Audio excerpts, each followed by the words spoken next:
Assalamualaikum warahmatullahi wabarakatuh. Selamat malam dan selamat berjumpa lagi di kesempatan malam ini. Ini Indonesia lawan Qatar. Ini babak kedua. Ya, tentu saja Indonesia harus setidaknya mencuri gol ya, walaupun untuk babak pertama itu kemasukan karena adanya penalti ya, karena adanya penalti yaitu kemasukan gol ya. Jadi pastinya untuk babak kedua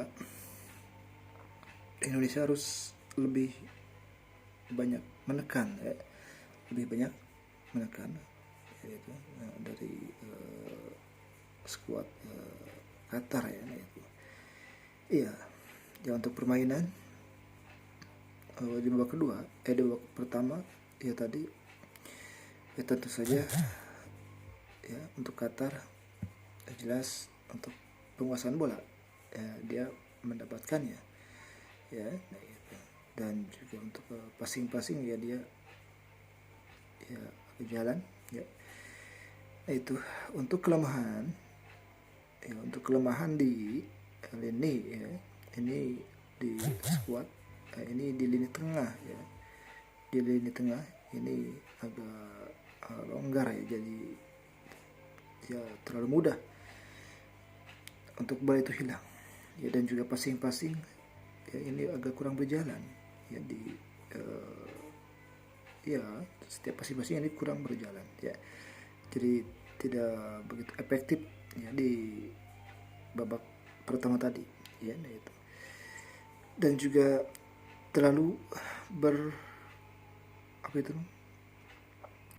terlalu buru-buru melakukan finishing ya, itu jadi ya, walaupun tadi ada untuk double streak ya, itu mendapatkan satu momen ya untuk tendangan itu cuman ke Mister Gawang, itu yang menyebabkan ya tidak masuk. Itu satu peluang yang ya yang on target ya, nah itu cuman ya gawang saja ya maksudnya ya kena gawang jadi ya tidak masuk ya. Nah, itu cuman ya untuk kelemahan ya di babak pertama yaitu Indonesia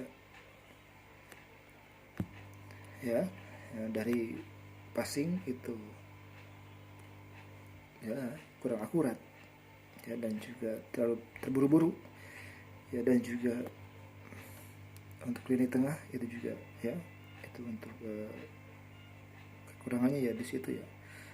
Tadi saya lihat ya, semoga aja di babak kedua ya Indonesia berani all out ya, menyerang ya, berani menyerang walaupun tadi juga untuk ya kemasukan karena penalti ya, karena penalti. Kalau tidak penalti ya mungkin untuk skor masih 0-0 ya.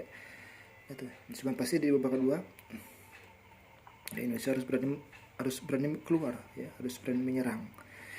Nah itu ya, dan juga Qatar juga ya, apalagi itu rumah, itu ambisi ya, itu untuk menciptakan ya lebih banyak gol lagi, mungkin seperti itu ya.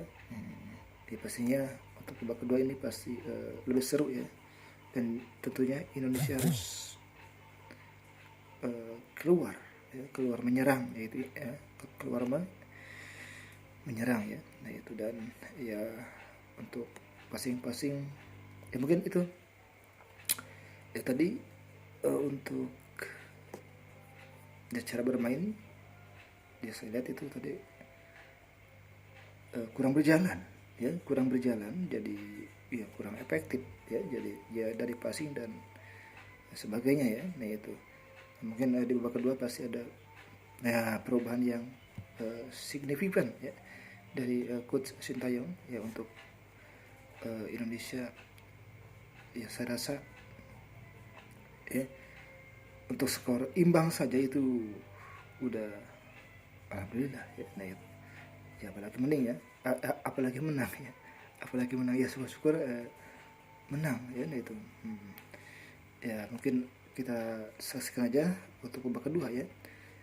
Feeling, nah ini feeling ya, feeling ataupun ya prediksi ya, tapi ya namanya juga prediksi ya, bisa salah bisa benar. Nah itu prediksi saya ya, ini prediksi. Nah itu 1-2 ya, 1-2, entah itu Indonesia 2, entah itu apa Qatar 1 ya, ataupun sebaliknya ya, Qatar 2 Indonesia 1. Ini prediksi saya ya. Nah itu, nah, walaupun istilahnya menang ya alhamdulillah, itu yang diharapkan ya. Misalnya kalah ya untuk ya syukur-syukur menang yaitu, paling tidak ya udah imbang saja, hasil seri saja udah cukup ya. Nah itu karena dari babak pertama dari segi permainan Indonesia ya kalah jauh ya dari itu passing dan sebagainya ya. Semoga aja di babak kedua Indonesia main lebih keluar lagi, lebih all out lagi ya, dan menciptakan tentu saja gol ya. Oke, mungkin dari saya cukup sekian dan terima kasih. Nanti di babak kedua, selesai babak kedua kita membahas lagi ya, itu membahas lagi tentang ya sepak bola ya. Oke, kita cukupkan sampai di sini dulu ya. Oke.